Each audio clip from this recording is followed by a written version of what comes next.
Il va y avoir une nouvelle grève des enseignants jeudi. Alors ce sera la 3e, mais cette fois-ci ce sera un petit peu différent parce que ça va marcher sur un système de rotation. Donc les divisions scolaires vont se passer le relais au fil de la journée et ça va aussi concerner les écoles du Conseil des écoles fransaskoises. Alors qu'on avait rencontré des enseignants francophones la semaine dernière, lundi dernier, ils nous disaient qu'ils étaient déjà pas très optimistes pour la suite. Ce jour-là, donc jeudi, ça va être aussi un Advocacy Day, comme le dit la Fédération des enseignants de la Saskatchewan, donc pour forcer le gouvernement à retourner à la table des négociations.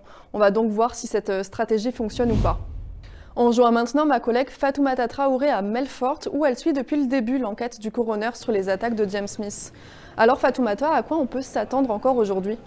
Alors Charlotte, il reste 4 témoignages. Et juste avant le début de l'audience, le coroner a expliqué que les 4 témoignages devraient être entendus aujourd'hui. Et après ça, ça va être les recommandations des jurés qui pourraient se prolonger jusqu'à demain.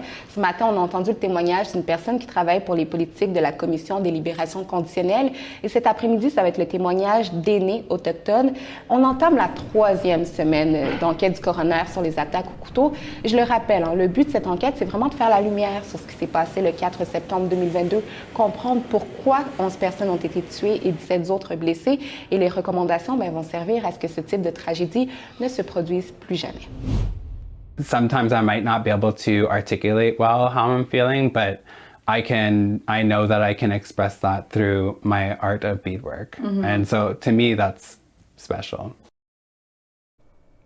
Comme Georgie Iron Star, ils sont de plus en plus d'hommes autochtones à faire du perlage et en même temps à détruire les stéréotypes parce que traditionnellement c'est un art qui se transmet de la mère à sa fille.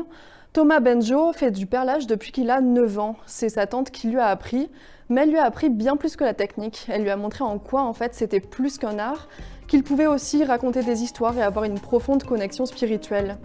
On termine ce vidéo journal sur ces belles images. À demain!